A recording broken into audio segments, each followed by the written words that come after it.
And welcome to the show, everybody. If you have somebody that you know that is older and they need help, well, today's show is for you. We'll be right back with Matt Smith and from speak to family.com, and we'll be right back right after this. There's a moment in every life when you decide to rise, to stand taller than your fear, to speak louder than your doubt, to chase the vision that sets your soul on fire. This is that moment. And here we walk it together with stories that awaken, voices that inspire, and truths that set you free. This is Positive Talk Radio with Kevin and with Rochelle, where hope has a voice. And that voice is yours. Well, and I'm very excited about this because I'm not as young as I used to be, and I've got siblings that aren't as young as they used to be. And this is a program that has been developed by Matt Smith and his team, and it is designed to help older folks negotiate the complexities of technology and smartphones and printers and all that kind of good stuff, and to help you find out where mom is and what's going on with her, because that's a really big deal. Matt Smith, how are you, young man? Thank you for being here. Thanks for having me. It is great that you are doing this, and I know that your story goes 6 or 7 years ago, and your mom had macular degeneration, and there's things that she could no longer do, and so you came up with a way that she could text without typing, and that led to where we are today. And I would love for everybody to go to speak to, and it's the number 2 family.com. That's speak2family.com, and you can find out all about what they're doing and how they're making us older folks be a little bit more involved with our families, because sometimes the smartphones are really difficult for them to negotiate.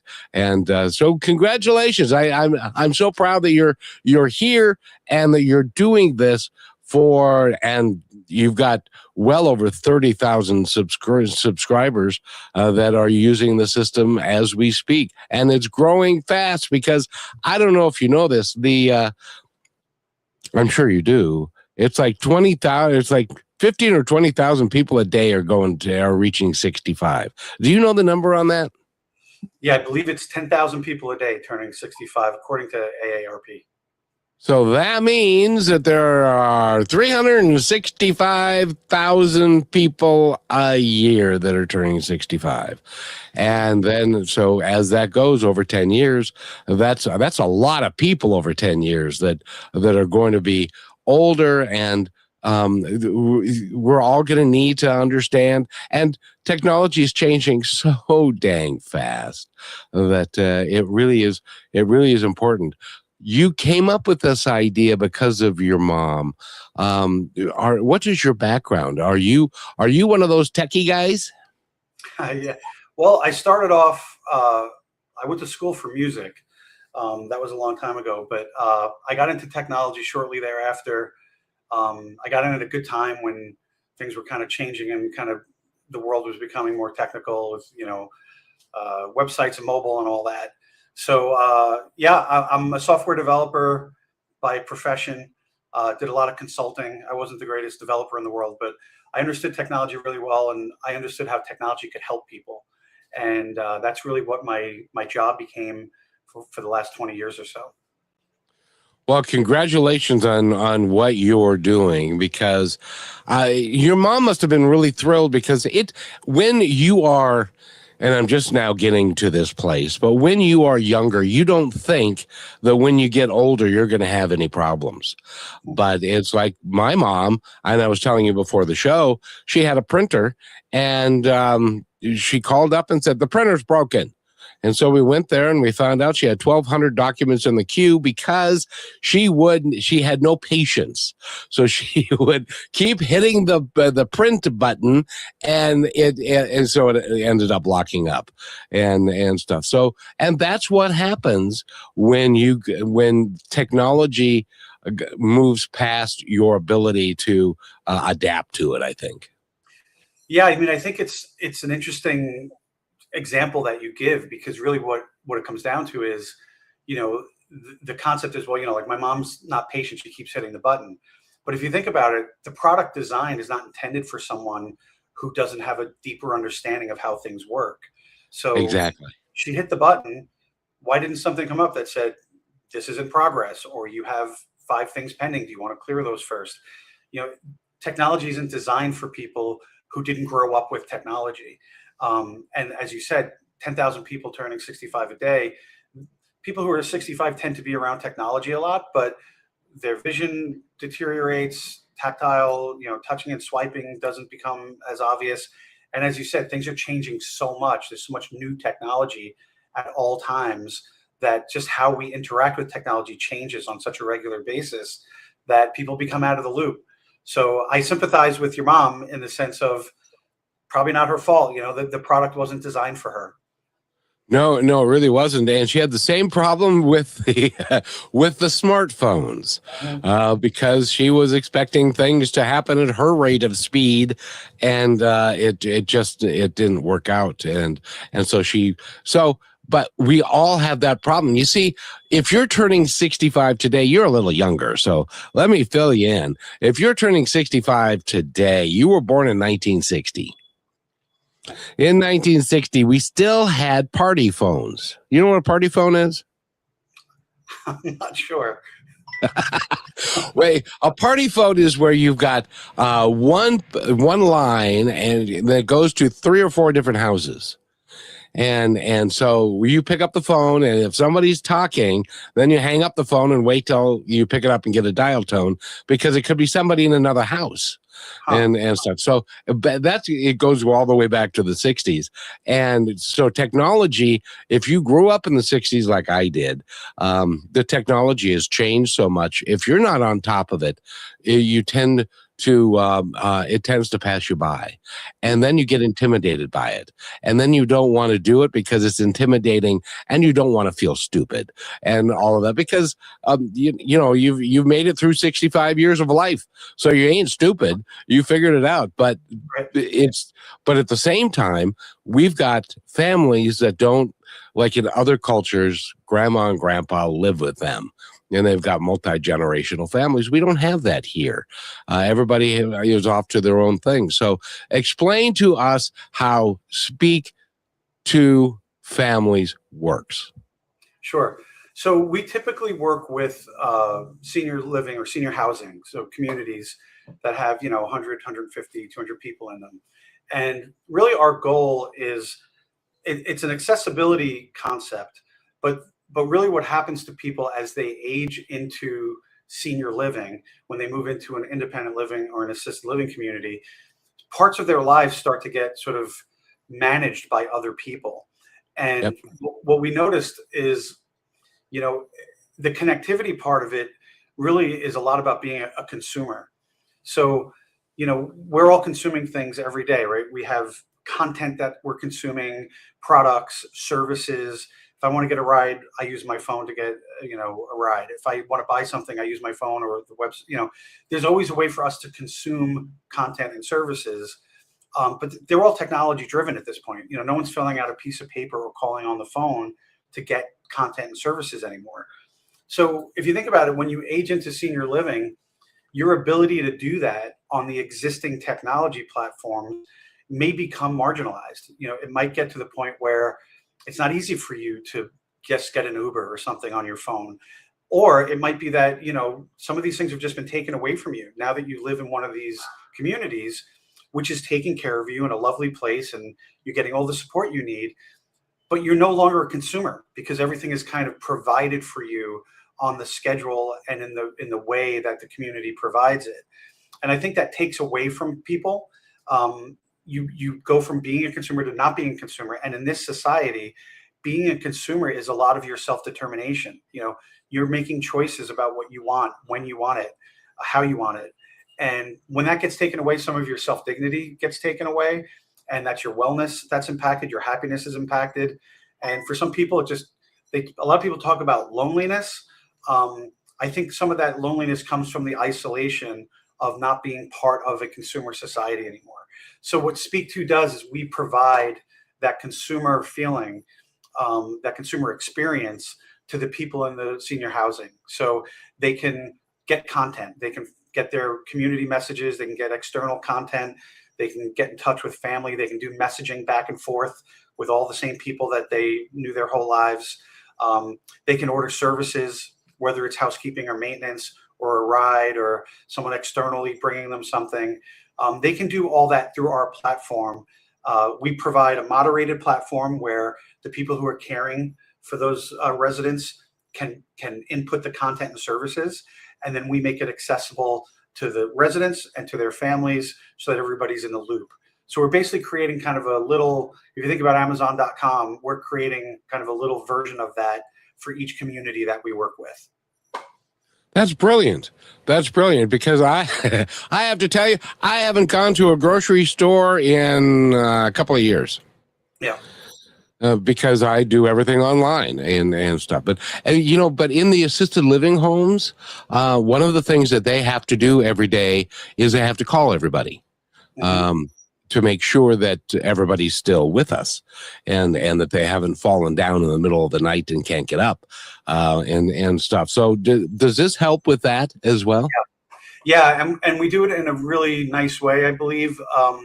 So if you put yourselves in the shoes of someone who wakes up in the morning and now you have to tell everybody that you're alive, like that's not the greatest feeling in the world. It immediately implies that maybe I'm not, right? Or maybe people think I might not be. It's not a great experience.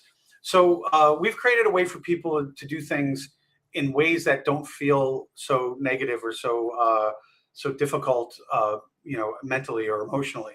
So someone with us, we have Alexa devices that are in the room. We have things they can tap on the wall.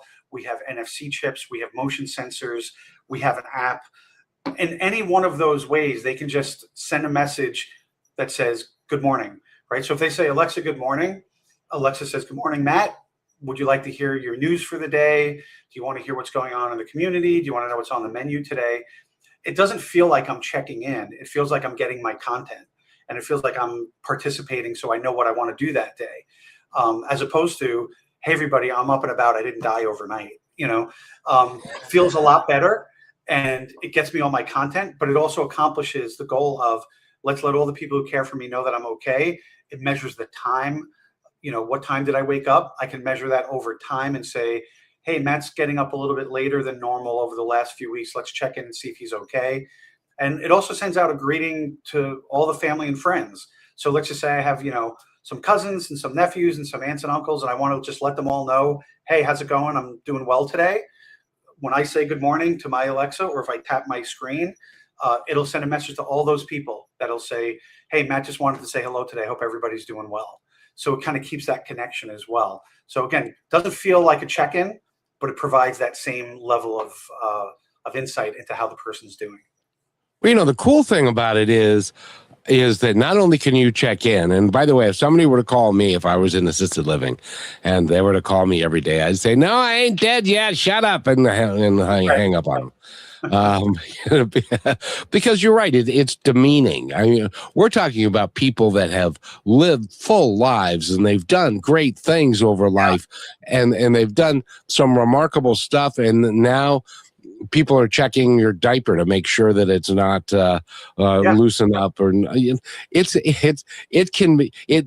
And I love what you're doing, because you're making it as civilized and as honoring them as possible. 100%. We have customers who were scientists, who were educators, these people who raised families, may have 5 kids and 30 grandkids, right? These are people who have lived in vibrant lives, contributed to society, and now they're just disconnected. It's just like, hey, you're still breathing. And the dignity around that is really sad. And it just shouldn't be that way. It's understandable that, years ago, especially maybe when technology wasn't available, hey, we just need to know you're okay, right? Some places would put a piece of tape on the door and they check later in the day, is the tape off the door? Because now I know that someone opened the door. We don't have to do all that now. Now it can just be a matter of, good morning, I'm getting my content, I'm a consumer, I'm a vibrant person still, I want to know what's going on. And I happen to also let you know that I'm up and about. It's really important. And any time that we can provide, that, I don't even like to say dignity, because why shouldn't they have dignity, right? It's not like we have to provide dignity. Just maintain the self-determination that you came in with. I think anytime we can do that, we're doing something good for the world. Well, and also the fun thing is you can plan your day.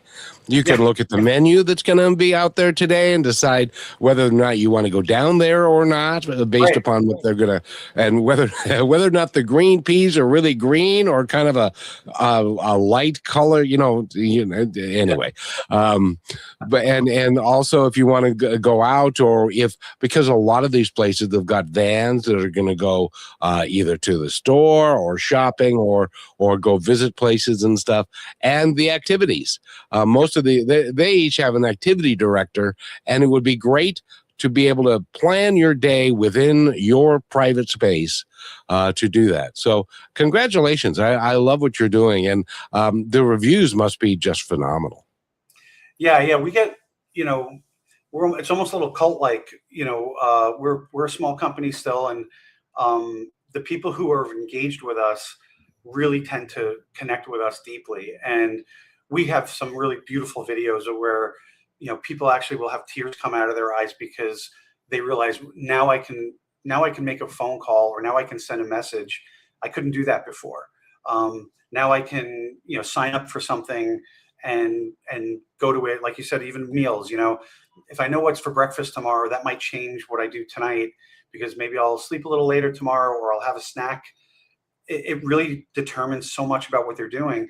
And it's not just the residents, it's the staff that takes care of them. I mean, they're probably benefiting as much, if not more, because you're empowering them to free up a lot of their time, because now they're not doing a lot of busy work and running around. Now they're able to focus on what they are there for, which is to care for the residents, not do paperwork, not run around looking for things. It just creates all of this time and all of this efficiency for the people caring for them in the community. So yeah, we have great reviews. People tend to really connect with us on a deep level. Well, because you're connecting with them on a deep level. Yep. So it's a real cool thing. Matt Smith is our guest, and go to his website, which again is speak2family.com. We need to take a quick break, and I got a brand new thing to play, and then we'll be right back with Matt Smith. So stay with us, everybody. We'll be back in 51 seconds. Here's another point to ponder by Positive Talk Radio. After all these years of conversations, one truth keeps coming back. Every business is a people business. Behind every company, every brand, every decision, there are people trying to do their very best, trying to lead well, trying to stay connected, trying to grow without losing themselves or each other. When people flourish, everything else follows. Teams become stronger, leadership becomes clearer, and purpose becomes real. That belief is why Positive Talk Radio exists. To create space for real conversations, to amplify voices that lead with heart and intention, to remind us that at the center of every success story is a human one. That is where transformation begins. And welcome back to Positive Talk. We've got Matt Smith here. He is one of the creators of speak2family.com.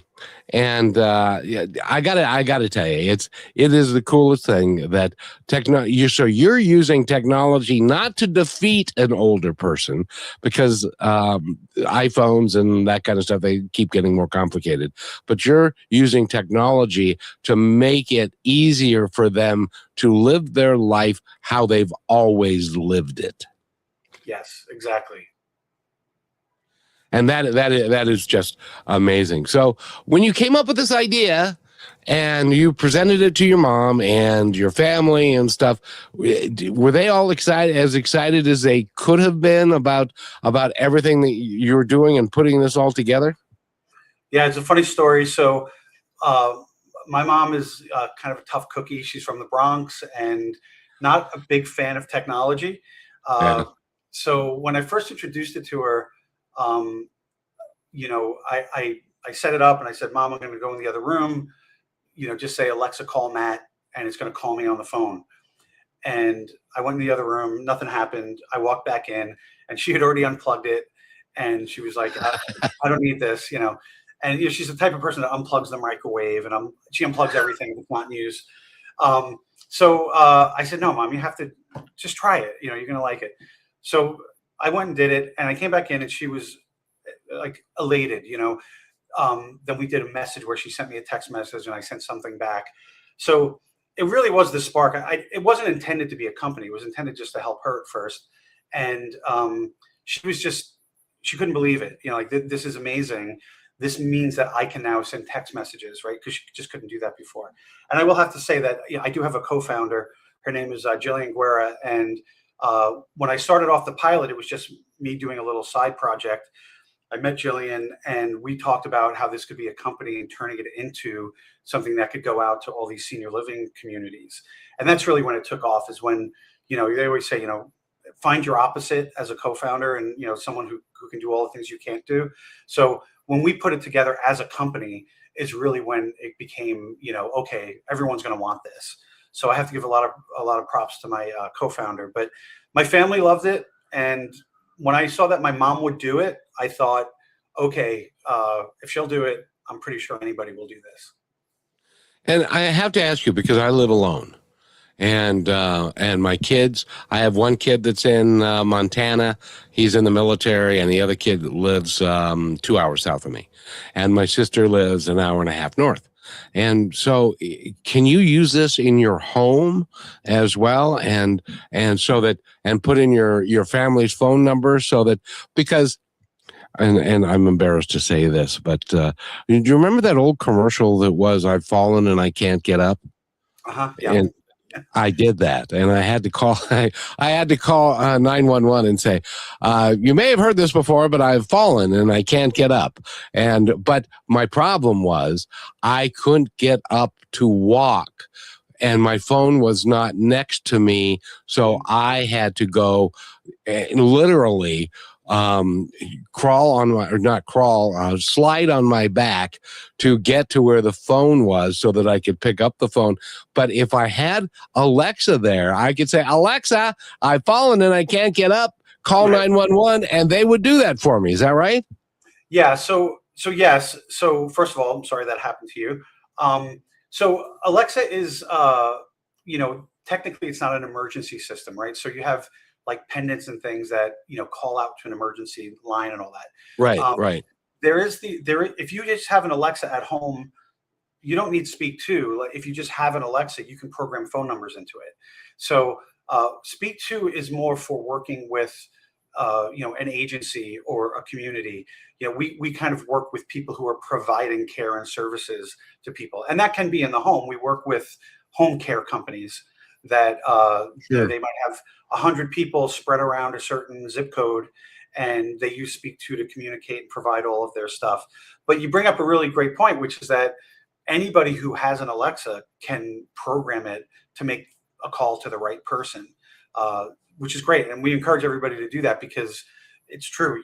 If you can't reach your phone or you've fallen somewhere where, Alexa will still hear you. So we highly encourage people to do that. I don't know how to do that, I'm afraid.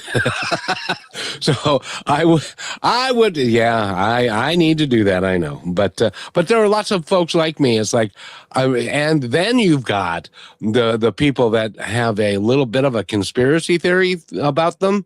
And they say, okay, if I'm going to give out my number and Alexa's going to know the number, then everybody's going to know the number and all that kind of stuff. Yeah. Well, I have bad news for everybody. Everybody already knows all your stuff. So unless you're living, in a certain kind of home with maybe aluminum foil on the roof or things like that, which some people are. They've really cut themselves off from digital society, and I applaud that. But if you have a cell phone, if you have a TV that's plugged into the wall that has cable or streaming, if you have internet, if you have a Facebook account, having an Alexa is no more or less secure than any of those other things. In fact, I would argue that your cell phone is listening to you a lot more than Alexa is. The way Alexa works is it's actually, there's a wake word. So if it doesn't hear Alexa, it's supposedly not listening to you. Now, I don't know that for sure. Maybe Amazon is listening more than they say, but I tend to be on the side of, people adopted smartphones with all those same concerns, but the smartphone provided so much value that they just decided that's okay. I'm going to have this device that's tracking me and listening to me and knows where I am all the time, knows what I'm buying. But I just want to have a smartphone because it provides that much value.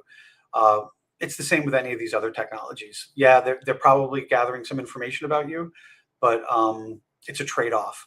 I will say, Speak to, just to plug us a little bit more, we are private, so we're HIPAA compliant, PHI compliant. The Alexa devices we have are not tracking you because they're anonymized. So the device that we have is in someone's apartment, but it doesn't have an email account, it doesn't have a credit card, it doesn't have a phone number. It's anonymized and it's HIPAA compliant within our system. So the people that are using us can be assured that it's way more secure and private than, say, their cell phone is. Well, and to amplify your point, if you are going online and you're looking for a particular thing, and you go to Amazon or you go to Best Buy on their online store, and then the next time that you log in to your Facebook or your computer, all of a sudden you start getting advertisements for what you were looking at yesterday and looking for, that's because they already know what you're looking for. So if you're going to be in the digital age, there's no way to avoid it, I don't think. There's not. You can have some fun with it though. Like you can talk about things that you're not really interested in that kind of confuse the algorithms a little bit. That's kind of a little fun thing that sometimes I'll do.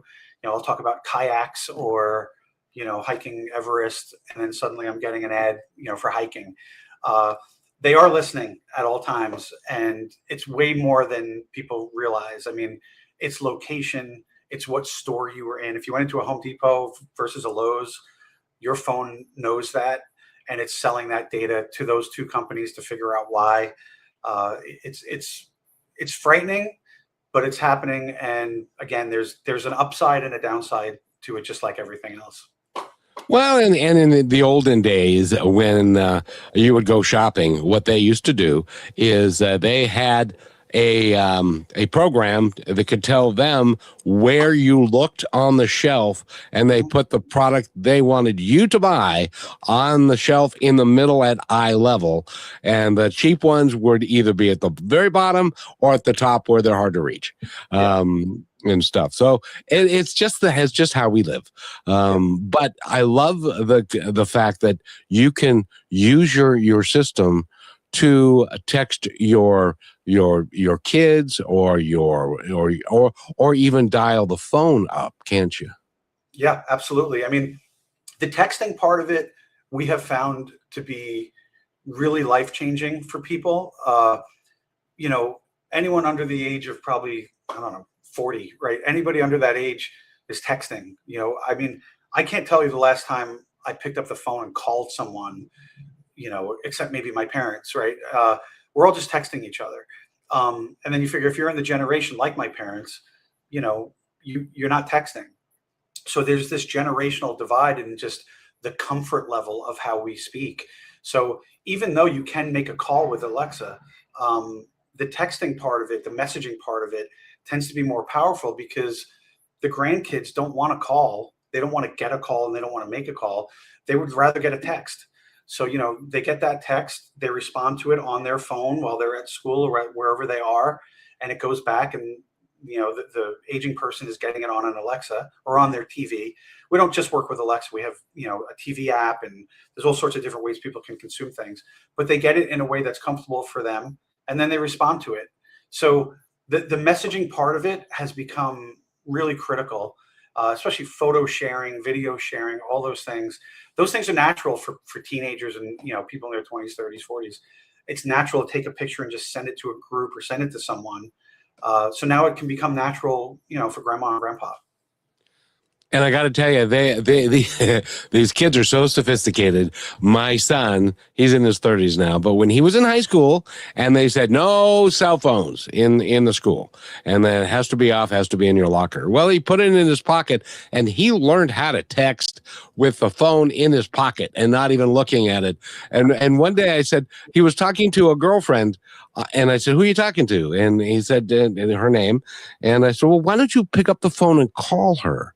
And then you can," and she said, "Well, no, Dad, because I'm talking to 3 other girls at the same time." So he's saving time. And he good time management. He's calling multiple people at the same time and carrying on multiple conversations. So that's good. Yeah, I encourage it at that age. I'm glad he was diversifying his interests. That's good. Exactly. And by the way, we're talking with Matt Smith. Go to the website, which is, again, speaktofamily.com, because we in our society do not live multi-generational in the same house.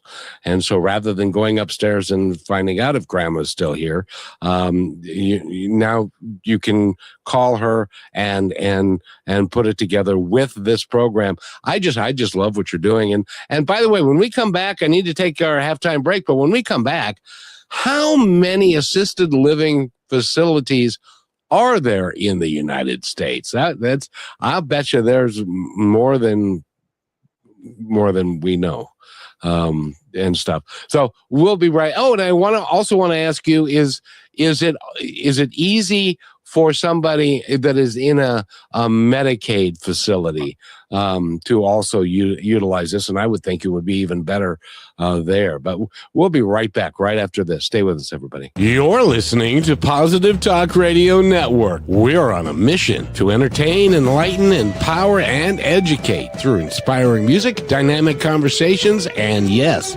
laughter. Join me, Kevin McDonald, and Brishelle as we declare our freedom from hate, division, and fear, and celebrate a better way of living. Go to positivetalkradio.net to find out more.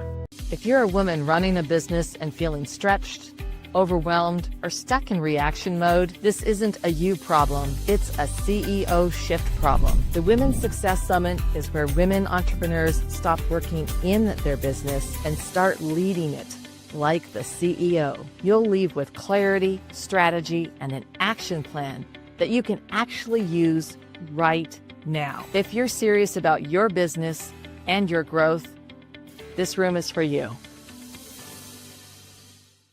Don't miss the Women's Success Summit, April 13th. Connect with a community of powerful women and gain real strategies to grow your business. Seats are limited. Register at p2q.link/summit26. And welcome back to Positive Talk. My name is Kevin. Brishelle is flying around in an airplane today, and so she's unavailable. Hopefully she'll be back tomorrow if she wakes up. And Matt Smith is our guest, and he has built a program that is designed for us older folks to be able to talk to you younger folks and to make it easy for us to do that through time. Go to his website, which is speaktofamily.com, and it's the number 2. So speaktofamily.com. And I want to thank you for, number one, for being here. And I had no idea that something like this existed. How many assisted living homes are there in the United States? There must be a bunch. Yeah, I mean, there's somewhere around 30,000 assisted living communities, which is, probably about 1.5 million to 2 million residents. living in those communities, and that's assisted living. There's also what they call skilled nursing, which is what typically people would think of as rehab. You go to the hospital and then you leave the hospital, but you're not ready to go home yet. So you go into what's called skilled nursing. And then you have independent living, which is different than assisted living. It's sort of like, you graduate from one to the next, right? So, you initially might move into independent living where you're still driving and cooking yourself and, doing most things yourself, but you're getting some kind of help and you're in a contained environment.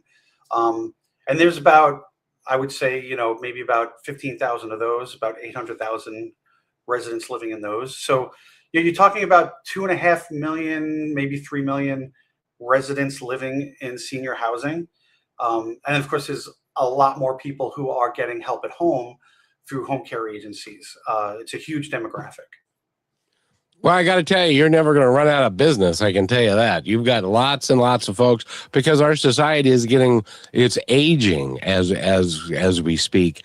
And they tell me that in the not too distant future, there will be more people turning 65 than there will be being born.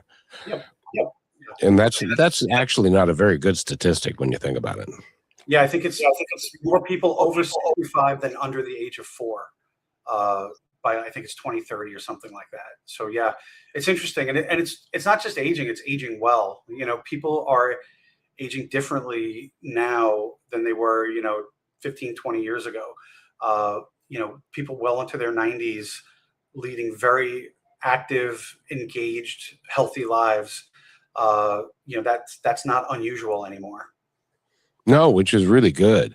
And also the other thing, when my grandmother was living in assisted living and she had beginning Alzheimer's, and the family would have to go physically there to check up on her, to make sure that she was safe and was staying in the house and stuff.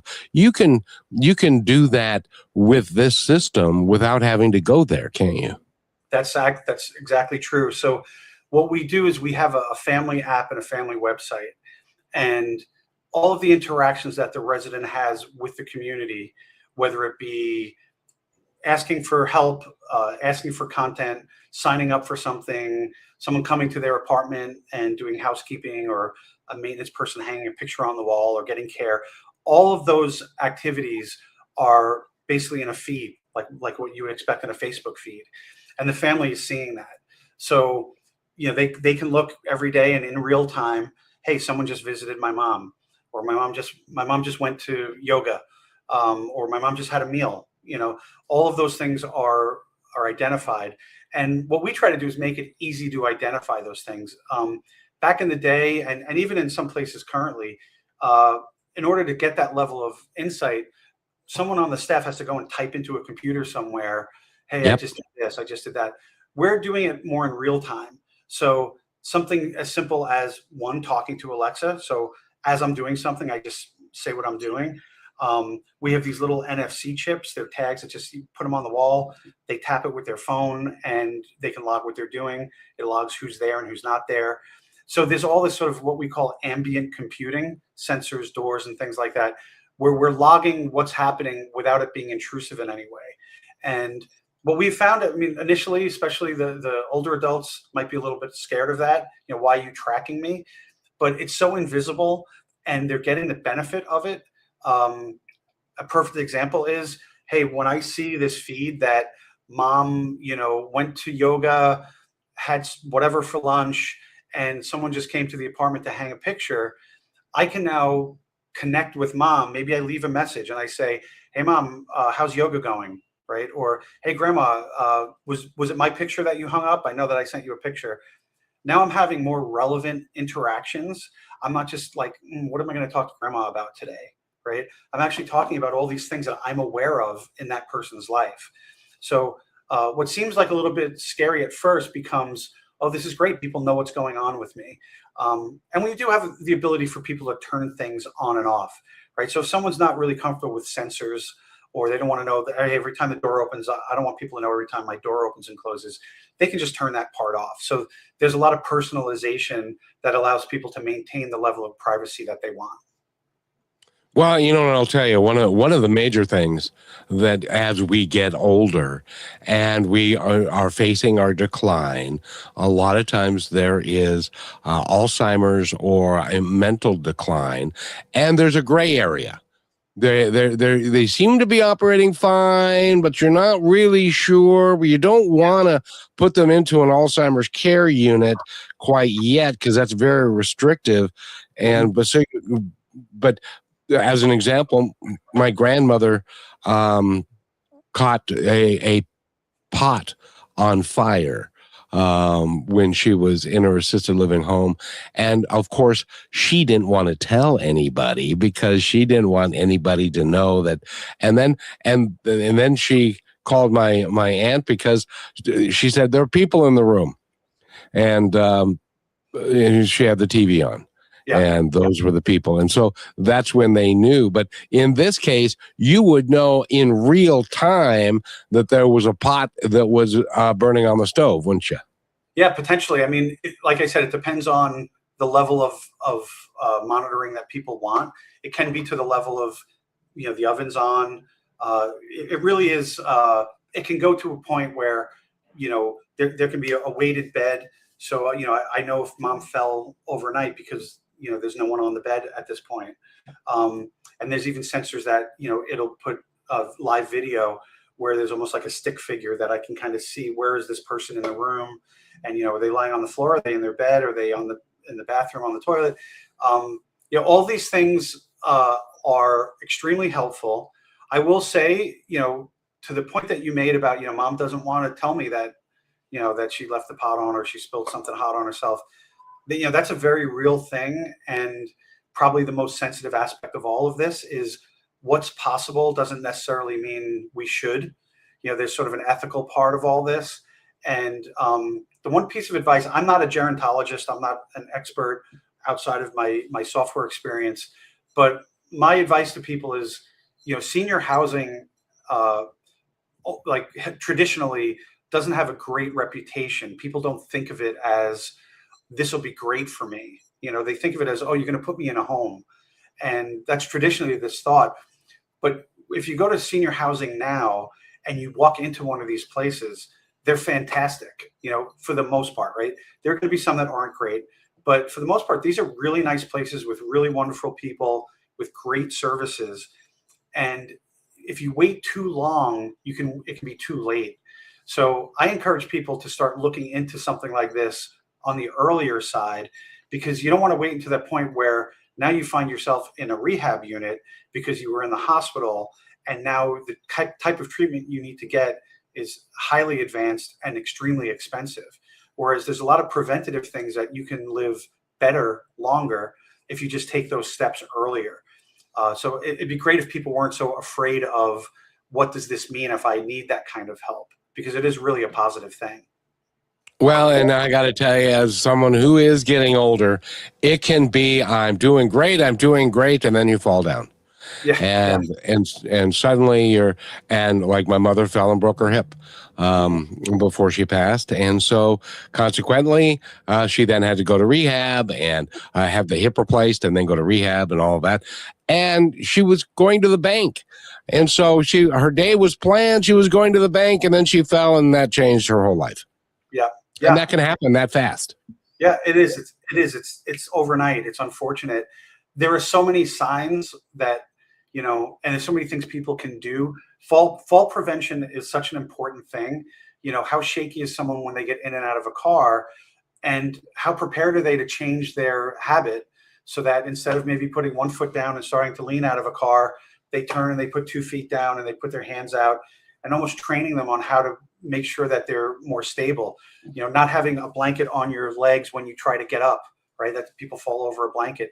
There's so many little things that I think our society needs to do a better job of taking the stigma away from training people or educating people, however you want to put it, on how can I age properly?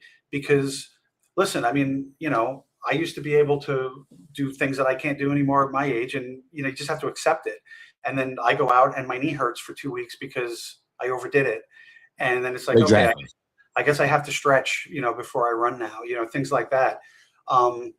and I don't want to accept it either, right? So nobody wants to accept it at any stage, but I think it's because nobody wants to feel old at whatever age you're at. Someone could be turning 30 and saying, oh boy, now I'm 30, my life is over, because that's the top age that they're at. We should be celebrating age, celebrating the wisdom, celebrating the experience, and realizing that age doesn't really matter other than altering our behaviors to keep ourselves safe. Exactly. And I got two things for everybody. First of all, if your mom or dad or you are in your house and you have throw rugs because they're pretty, roll them up and put them away, because throw rugs are a very dangerous thing, especially if you're not picking up your feet the way you used to. Yeah, and you don't know that you're not picking up your feet the way you used to. You think you are. No. Yeah, and suddenly there's something making you trip every time you walk by it. Yeah, it doesn't make sense. Get rid of it. And those are all the things in senior housing that, they are built so people don't fall. They are built so that things are safe. And people can adopt a lot of those things within their home, while they're still living at home. But everybody needs to start thinking. It's a great example. There's a lot of little things like that people can do to adjust. Yeah, and because you don't, I've fallen a couple of times. One because the stairs of where I lived, they were 7 inches, 7.5 inches, 8 inches, 9 inches, and so I was carrying something in, and I wasn't paying attention, and fell and tore my rotator cuff, and then I fell and broke my wrist.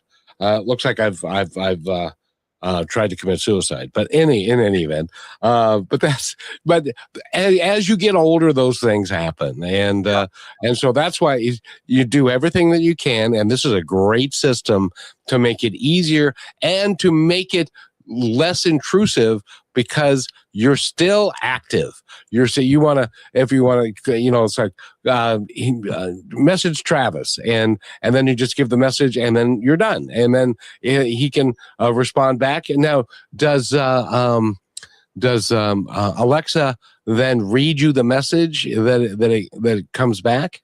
Yep. Yeah. So it's either, most people, if someone has an impairment, that they're not using a phone or a tablet, we basically have a TV app, or they can use Alexa. And the TV is actually really nice, because a lot of people are just sitting watching TV a lot, and a little thing just comes up and says, you have a message.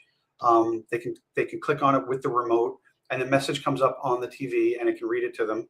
Or if they sent a picture, they'll see it on the TV. So the TV is a really nice interface as well. A lot of people as they're aging are sitting with their remote most of the day, right? So that's one way to do it. And the other way is just they ask Alexa, what are my messages? And again, it'll put a little notification, a little beep. Oh, wow, I have a message. Let me listen to it. And it just speaks the message to the person. It's a lot better than and this goes way back when, but they had answering machines. And this goes back to the 80s, where if somebody called you on your landline, and then it would go to the message, and then there would be a tape machine, and then they could type them, or they could talk their message in, and then when you came home, it would be beeping, like a light would be flashing, and then you go and listen to your message.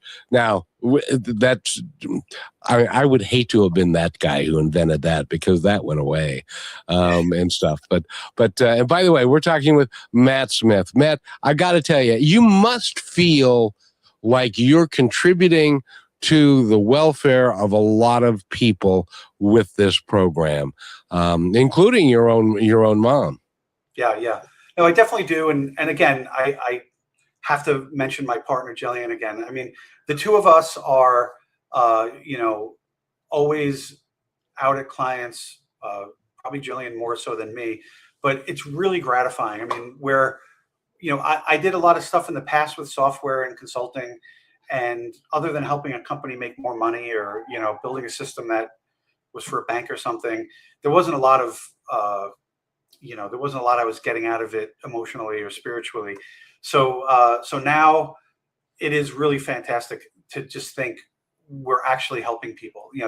There's someone out there right now that's getting something in a nice way that they wouldn't have been able to get before, or there's a staff member who's able to communicate more effectively, or a family member getting information about their mom that they might not have gotten before. It's great. And we get messages sometimes from people, from family members or residents. They'll send us something, oh my God, this is amazing. Thank you. So they're thanking us. And it's funny for me because like you're thanking me for, a product that you're paying for, or this is just our software. But it really does feel that way. And it is really special. But you're helping people connect even in their older years when technology may have passed them by, and so they can still connect to the grandkids and to their children, or to the doctor, or to all of these other places that they can reach out. So go to speaktofamily.com, and Matt, if somebody wants to call you or to reach you, is the best way to go to the website and to type, because I know you've got a way to type it in so that you can then reach out to them, right?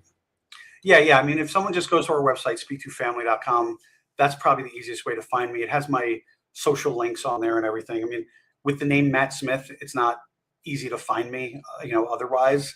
There's a lot of me that come back when you type in my name. But if you can find me on LinkedIn, or if you just type the word speak with the number 2 into Google, I'm probably going to come back in some way. So I would love for people to reach out, talk more about any of this stuff. And yeah, I'd love to hear from people. And if you go Google Matt Smith, he's not the convicted felon. He's not that guy. He's somebody else, because there's probably thousands of Matt Smiths wandering around. There's actually one that is a lot like me. He kind of looked like me. He has similar things, like it could be mistaken for me. So I'm wondering if he's gotten that on my end as well. But yeah, look up Speak To and you will find me. Speak To, and go to speaktofamily.com. That is, I got to tell you, when we first met and you told me about this program, I really love it. I think it is a game changer for somebody who is losing their independence to maintain and to keep as much independence as they can. Yes, that's what it is. And I just love that. So what's next? What are you going to make next? Oh, that's such a good question. I don't know. I mean, we're chugging along with this one. I don't have any exit plan or exit strategy with this. I would like to just keep growing this and helping more people and coming up with new features. This is something that I'm hoping to cling on to for a very long period of time, because it really is, probably the happiest piece of my professional life has been doing Speak To. And your partner's name again is? Jillian Guerra. And she has got a different skill set than you do, I'm assuming. And that combined, you have formed a great team. If you go to their website, you can see some pictures of you. And you also play, dare I say it, you play guitar too. I do. I'm not, it's not something I would brag about, but I do know how to play guitar. I was a music major back in university. So, but it's been a long time, and now I'm a bit of a hack. But it's my hobby. That is my side gig. If you can pick it up and still play it, you ain't no hack. It's fun to play and stuff. So congratulations for that. And I'm looking forward to following you and following the because I think that there's going to be. Are you prepared for 1 million units to be installed? Yeah, we're working towards that. Yes, because 1 million units would you would impact 1 million lives. I can't think of anything more special than that. Yeah, same. That's the goal. So, and that's a grand goal it is. Now, as technology, how is AI going to affect everything that you're doing in the short term, and is going to make the operations more sophisticated over time? So that's a big topic. I think that what we're looking at AI in 2 ways. One is we really take an ethical approach with AI. I always say ethical AI is the most important thing. First and foremost, we believe that we can summarize things for people using generative AI really effectively. So as an example, here's all the things I know about grandma over the last 2 months. Let's summarize that and give it to the care partner. Let's summarize that and give it to the adult daughter, so that we have a clear picture of how we can best care for this person. So I think AI will have a nice impact in that way, but we have to take a very careful and cautious approach because it's not ready yet for that. The other piece with AI is, you can build things faster because of AI. So the ability to build features faster and more effectively and bring more value to the consumer, AI is impacting that. And we're excited about that as well, because, it takes a lot of money and time and energy to build a software product. So if that time and money can go down, what it should mean is that we're providing more value. And instead of it being all about how much money you have, it's more about how creative you are. So really excited about AI from that perspective. But we also think that not everything has to have AI in it. I don't have to have every email summarized or everything that I do have some sort of AI component. So we're trying to take an ethical approach.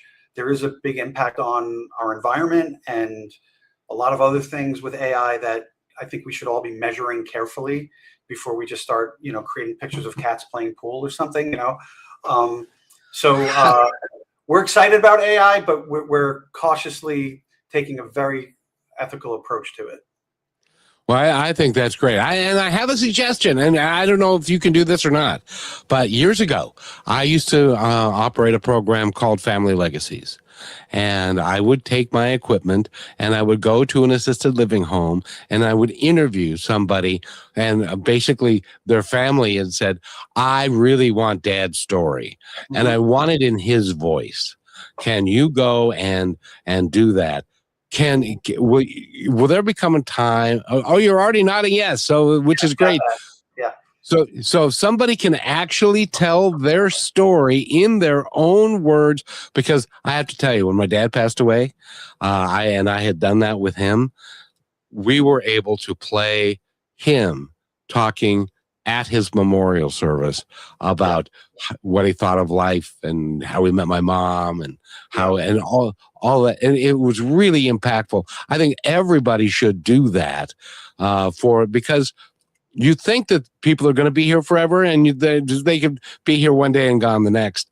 And so if you have that, and it's in an MP3 and it's in a digital form and it's in the cloud and it stays there forever, that can really benefit great grandkids, because that'll still be available when they're here and stuff. So, but you can do that now.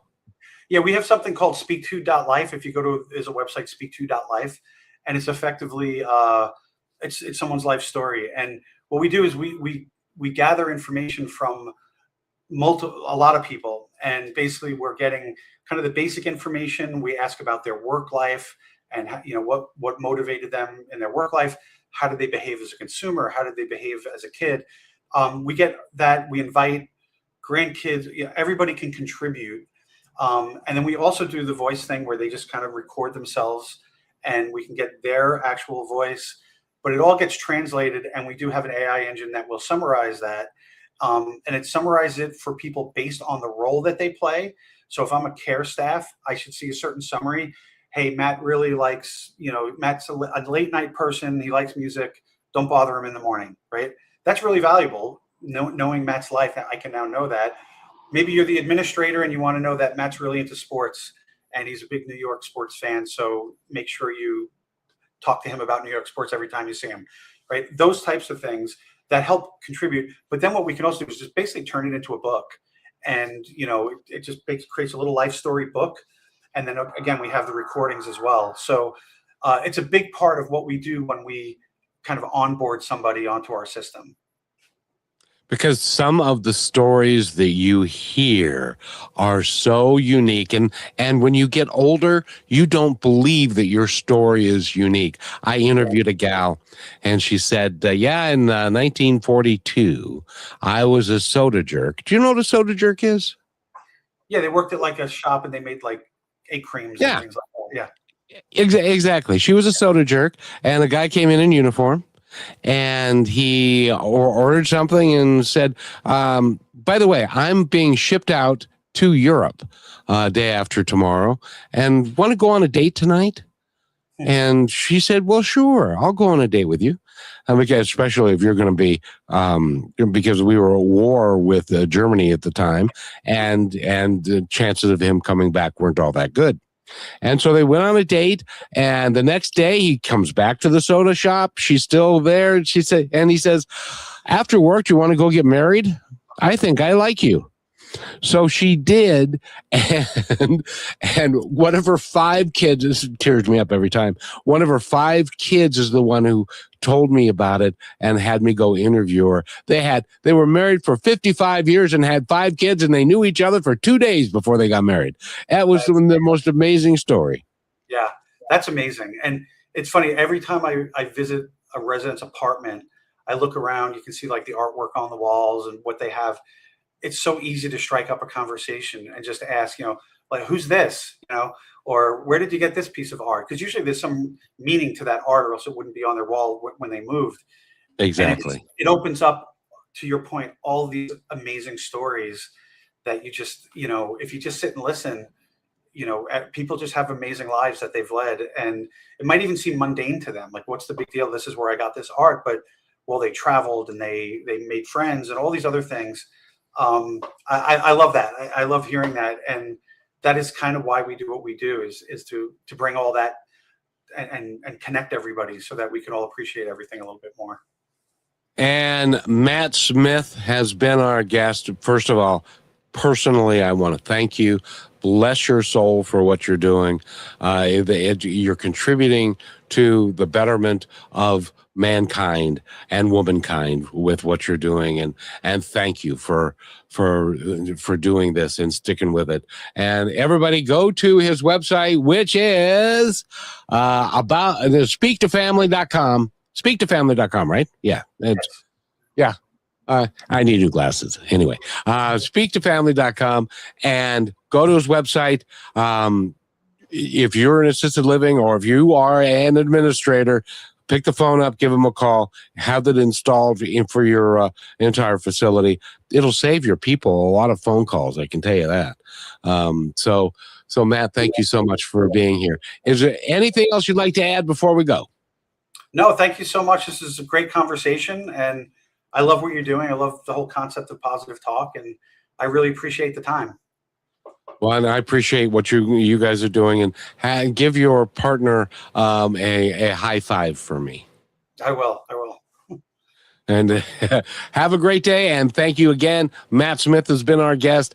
Go to his website, which is speaktofamily.com. Thank you. Have a great day, everybody. Thank you for being part of Positive Talk with Kevin McDonald, where stories inspire and voices remind us of what truly matters. May today's conversation give you hope, courage, and a reason to keep moving forward. And just remember, till next time, be kind to one another, because each other's all we've got.